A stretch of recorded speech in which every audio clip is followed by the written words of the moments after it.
Welcome to Around the Town with Mark. I am Mark Whalen, your host, and we're always glad to have you tune in and visit with us. Well, as you probably know, our area is very rich with history. All around us are all kinds of wonderful sights to see and to visit from all kinds of time periods. Well, we're also very unique for our area that we have not one, but two historic forts, one on each side of the Thames River. We have Fort Griswold in Groton, and we have Fort Trumbull in New London. Here today, as my guest, to talk about these two wonderful sites is Henry Alves. Henry, welcome to Around the Town with Mark. Thank you, Mark. We're so glad to have you today. It's my pleasure. So please introduce yourself to our guests. Tell us your title and a little bit about what you do. Sure. My name is Henry Alves. I'm the Park Supervisor for Fort Trumbull and Fort Griswold State Parks, as well as Bluff Point and Haley Farm State Parks in the southeast Connecticut area. Well, that covers quite a bit. Four of my favorite too, especially I love Bluff Point. I love running out of Bluff Point. That's a beautiful area. It's so wonderful. It's so very, very unique. So I guess today we'll talk a little bit, really about all four of those wonderful sites. Absolutely. Let's start and let's talk about, everybody knows the Thames River, and of course you can see both of these battlefields, parks, from the river, from the bridge. Tell us a little bit about a history of each one and what they're all about. Sure. Well, we'll start with Fort Griswold. It's actually Connecticut's only Revolutionary War battle site, and it was the site of a massacre when Benedict Arnold attacked New London on September 6, 1781. It's a very historic area. It has a lot of significance because of the massacre that took place, and also the impact that it had on local families. If you could imagine, 88 men died in the fort, and the impacts that had on those families has carried on through generations. Still to this day, there's a huge amount of passion for the facility and remembrance of that battle that happened. It is very, very, very unique. It is, absolutely. And it's a fairly well-preserved park. Is that correct? It is. It's actually one of the best preserved Revolutionary War sites in the United States, and we're very fortunate to have it. It's amazing that it's survived the test of time, but it's our job to preserve and protect it for future generations. And I think it's probably most visible from the obelisk. If you're out in the river, or if you're driving around, I think that's probably the first thing you see. Is that correct? Yeah, the monument was actually built 50 years after the battle as a commemorative. But if you get a chance to climb the monument and look down on the fort, it'll really give you a wonderful bird's eye view of how it was constructed. There's actually a barracks inside the fort originally that was built, and then the fort was built around that.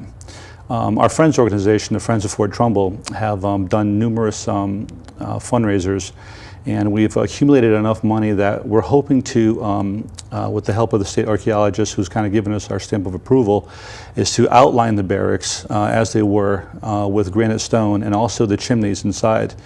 We're very fortunate because when the battle was over, a British engineer actually went in the fort and blueprinted the fort. So we have really excellent documents of what the fort actually looked like back right after the battle. So we're able to take those documents and hopefully, to the best of our ability, put the foundation in. That should be taking place sometime this spring. So we're very, very excited about that. That's very exciting. I had wonderful. No idea that was happening. It'll give folks, like when you walk into the fort, I mean, you obviously see the perimeter of the fort, but you don't really realize that people actually lived in the fort. So by putting this outline of the barracks with interpretive signage, I'm hoping that it'll give people a more sense of what it was like to live and fight for Groton Heights back in the day. Certainly, and there also is a wonderful museum on site. Is that correct? There is. It's a wonderful museum. It's open from Memorial Day until Labor Day.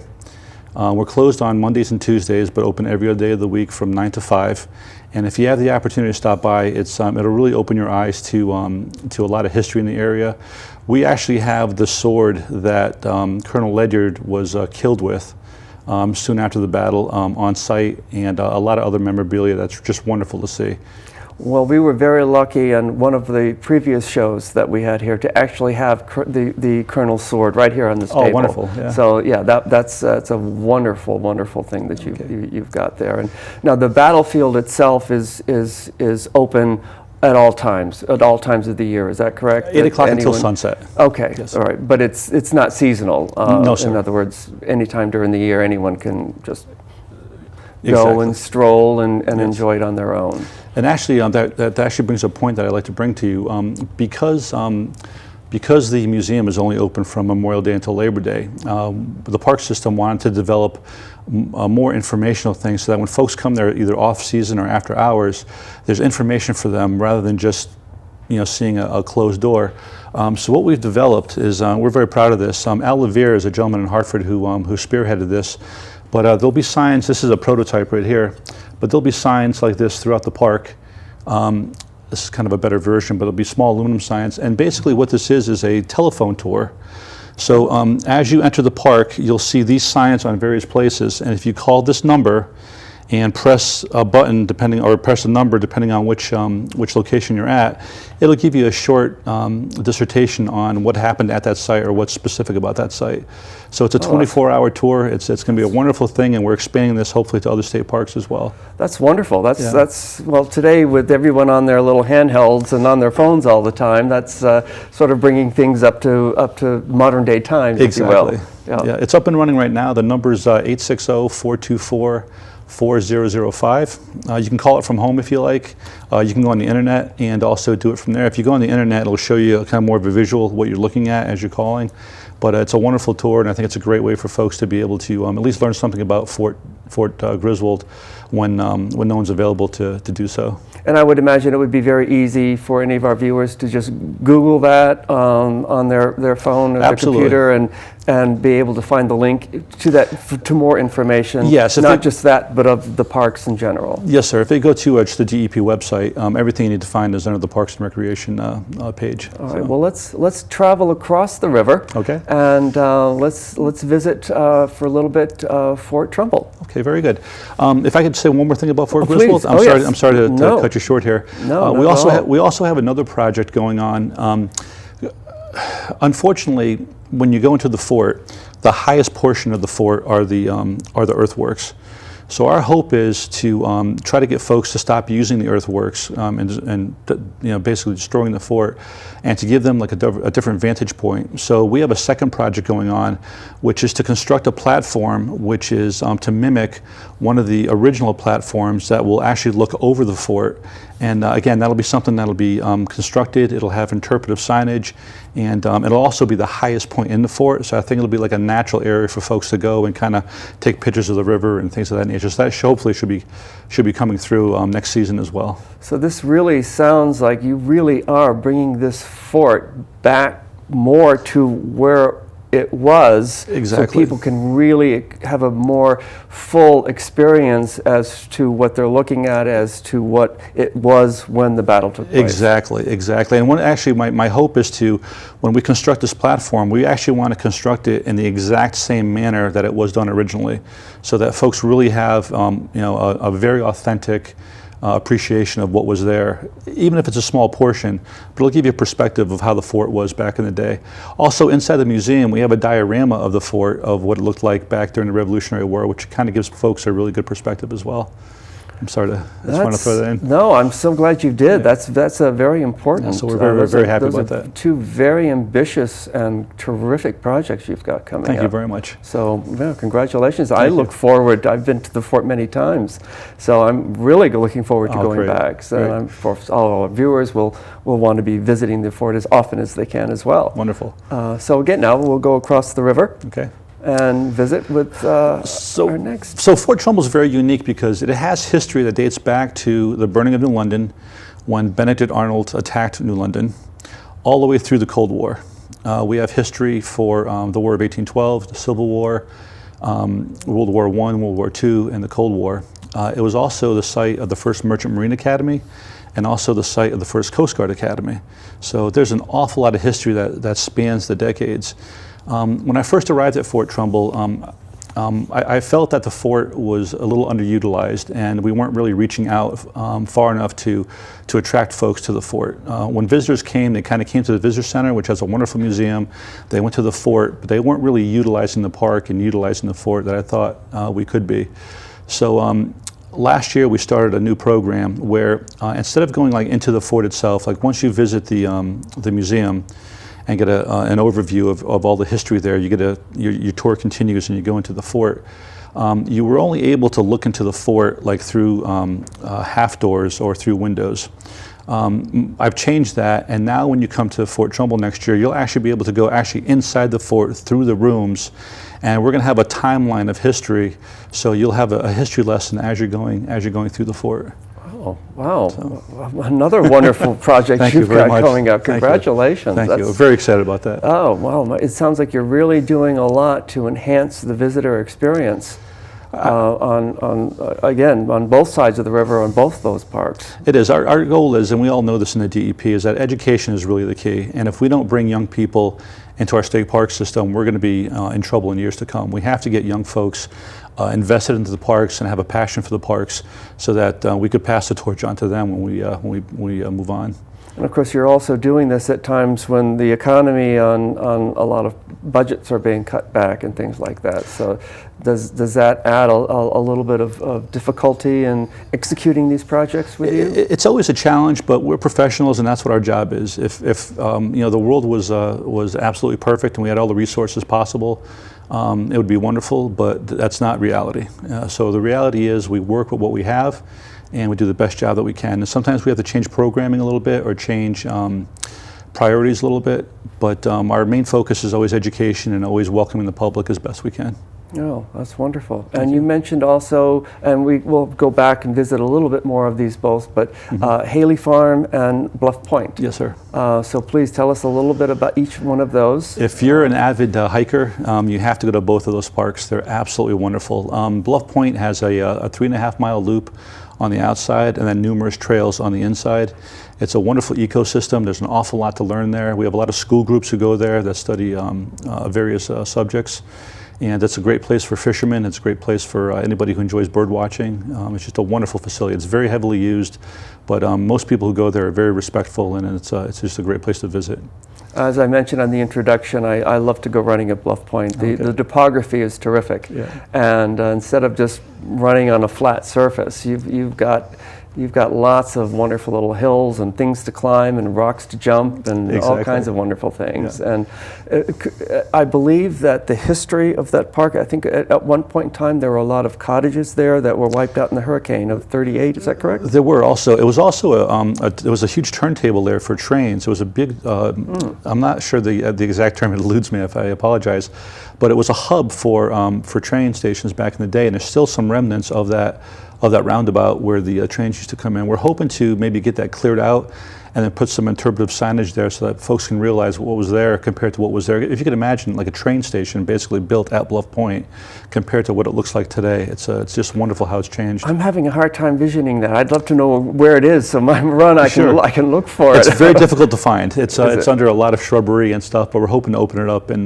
get a little bit more visible in the future. Is it deep into the park itself? No. It's actually when you first go in to your left, and then it's kind of just behind some heavy growth. There's only a small fraction of it that's left. So we want to open it up, maybe put some photographs of what it looked like originally on some interpretive signage, and then some education for folks to realize what was there. But it's a pretty cool piece of history. It is a beautiful park, and there is I know from my experience at the park, there's also remnants of an 18th century farmhouse. That's correct. It was, and as you mentioned earlier, some cottages as well.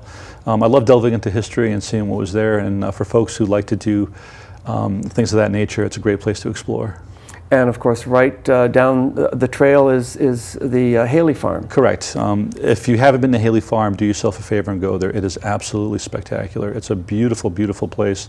There's beautiful stone walls. There's beautiful fields. It's just a magnificent place to hike and walk, just by the ocean. It's really, every time I go there, it feels like the first time I've been there. Really? Well, as I said in the introduction, our area is so rich with history, and here we're talking about 4 very, very special places to go. And obviously, going to Bluff Point and Haley Farm are free and open all year round. Correct. And there are fees charged going into Fort Trumbull and Griswold that our viewers would want to know? Fort Griswold is free. We do have a fee for Fort Trumbull, and that's on our website. Okay. Yeah. All right. Wonderful. Wonderful. And are you always? Do you have a volunteer base that you utilize? I am very, very fortunate. We have two absolutely spectacular Friends organizations, the Friends of Fort Griswold and the Friends of Fort Trumbull, both of whom are just absolutely magnanimous with their support, with their fundraising, and we've done just some wonderful things. As I mentioned earlier, the Friends of Fort Griswold are supplying the monies needed to do the outline for the barracks and construct the platform. Just last December, we held an open house right before Christmas, and we decorated the museum for Christmas. And folks came in, and we had a wonderful bonfire outside, and kids played games of the era, which were really, really cool to see. And the Friends of Fort Trumbull have actually just constructed a beautiful cement pad for us for events. It's 40 by 55 feet. And the main purpose originally was to host the Coast Guard Band, which the Coast Guard Band performs at Fort Trumbull twice a year, the Sunday of Memorial Day weekend and the Sunday of Labor Day weekend, with Memorial Day and Labor Day as rain dates. And to kind of enhance that, we approached the Friends and asked them if they would kind of support putting in the cement pad so that the band would have a more conducive place to play, which they did. It was just completed a few weeks ago, and it looks absolutely spectacular. On top of that, we're also using that cement pad for other events. So hypothetically, if you wanted to get married at Fort Trumbull, which we allow, you can have a wedding at Fort Trumbull, and then you can have a tent set up over this cement pad, and now you have a wonderful venue right by the water to celebrate your wedding. Oh my goodness, you're covering all kinds of bases. I think this is wonderful. There's much more going on at these parks and these spots than I had any idea. Thank you. Yeah, it's actually one of our goals. Like I said earlier, we have to get folks not only interested in state parks during the summertime, but we get so much use during the off season that people just don't realize, especially at places like Bluff Point and Haley Farm and areas like that. It's a wonderful venue. The parks are heavily used during the off season, and it's nice to see that. It's nice to see folks have such a vested interest in the state parks. Absolutely. And if any of our viewers are at all interested in volunteering for any of these projects, could they go into the DEP website and through that maybe find contact information? Absolutely. There's a link to the Friends organizations on a DEP website, or they can just contact the Friends directly. The Friends of Fort Griswold and the Friends of Fort Trumbull both have Facebook pages they can contact, or just call the park and I'll refer them to and give them any contact information they need. All right. And I mentioned fundraising before too, and that is that something that, is there a program that our viewers could or should know about where they could help contribute to these wonderful places? Yeah, for example, when we host the Coast Guard concert, the Coast Guard doesn't charge to perform. Nor do we charge to enter the park, but if folks wanted to donate on their way out, there's a donation box, and all those donations go to park improvements. When you visit the state parks as well, there's donation boxes in front, and they could donate either monetarily or just leave their name and number and volunteer and do either individual projects, what we do very often, or join the Friends, which I highly recommend, and become part of that organization. Oh, that's wonderful to know. And we've been talking about all the improvements and things like that that you're looking to do, and these are upcoming, as you mentioned, hopefully in the next season. Correct. And are you always working on future plans, or master plan, if you will, of a wish list? Absolutely. That's I've always tried to look a little further in the future and to see what the parks require from folks. I always ask people, why do you come here, and what would bring you back?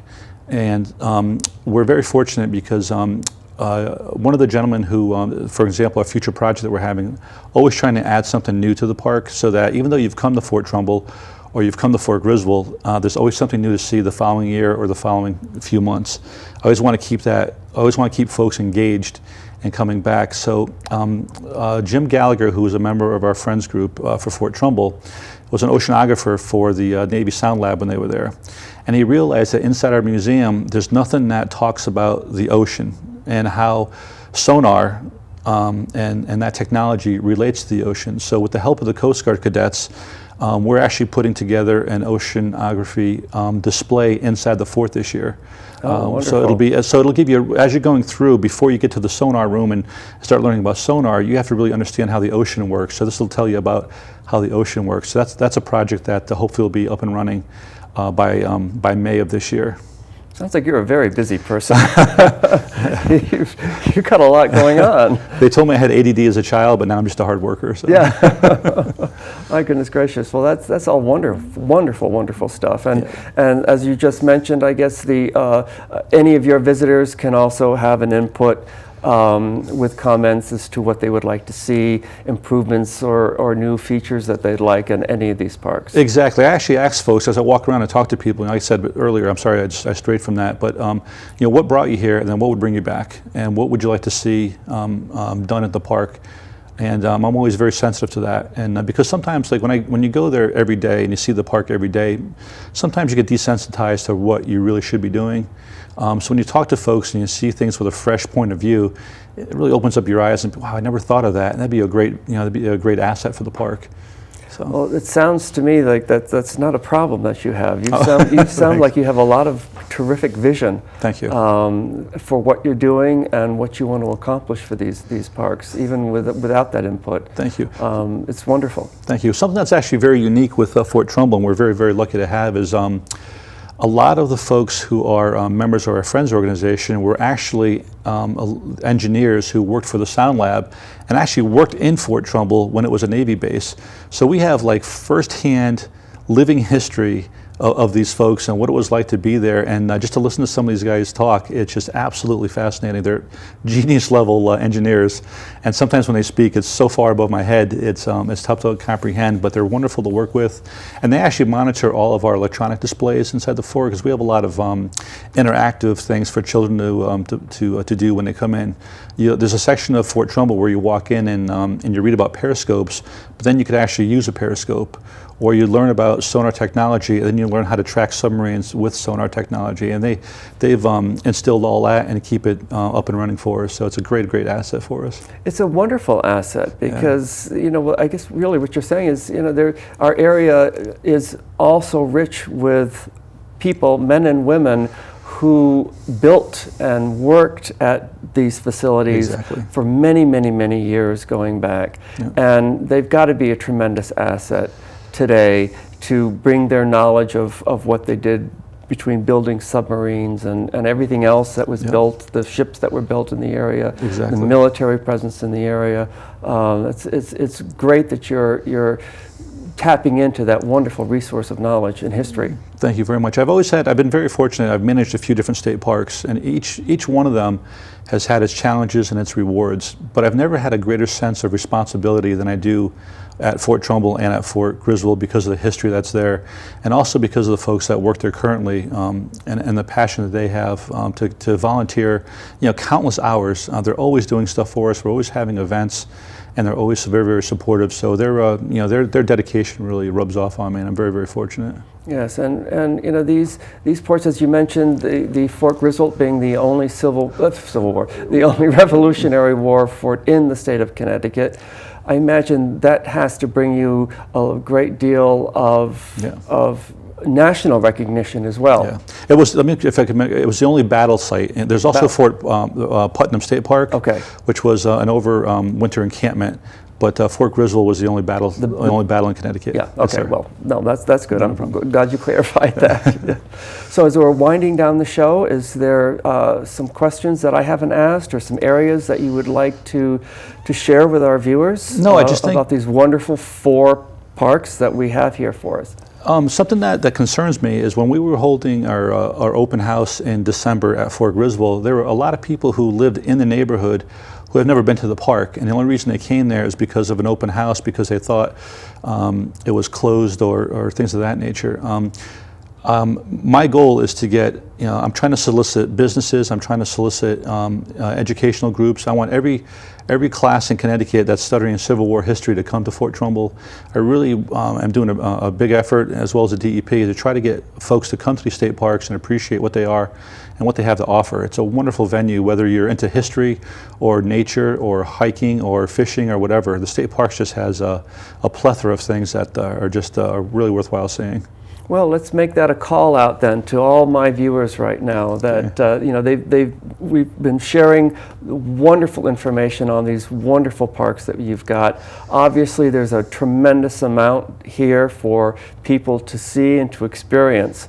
So let's hope that our viewers are going to react to this, and they're going to be. You're going to see a tremendous increase in your visitors this season. I hope so. Coming That's out. our goal. Oh, of course it is. Yeah. And if anybody wants to volunteer, please go to that website. If you can give money. If you want to send a school group, all they need to do is to go into that DEP website, and they're going to get all the information that they want. Correct. And there's a call out to all my viewers, do that. Wonderful. Thank you, Mark. Do that. Well, it's been delightful having you on the show today. It's my pleasure. Thank you. It is really wonderful to know, as I said in the introduction, the rich history that we have in our area. And you've done a tremendous job with two very well-known parks and two maybe lesser-known parks, being Bluff Point and Haley Farm. All of these parks can be seen just about wherever you go in our area. Yeah. So it's wonderful job. I want to thank you for the work that you've done. I want to thank you for being a guest on Around the Town with Mark today. My pleasure. And again, to my viewers, we've just shared with you information on Fort Trumbull in New London, Fort Griswold in Groton, Bluff Point in Groton, Haley Farm, 4 wonderful spots to visit.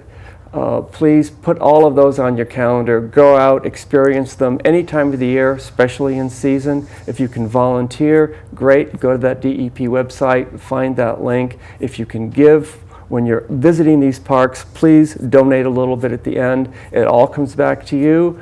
It increases your visitor experience. Visit all these parks. And of course, visit Around the Town with Mark again very, very soon. We're always glad to have you tune in and visit with us. Again, thank you for tuning in. I want to thank my guest, and we'll see you again on Around the Town with Mark very soon.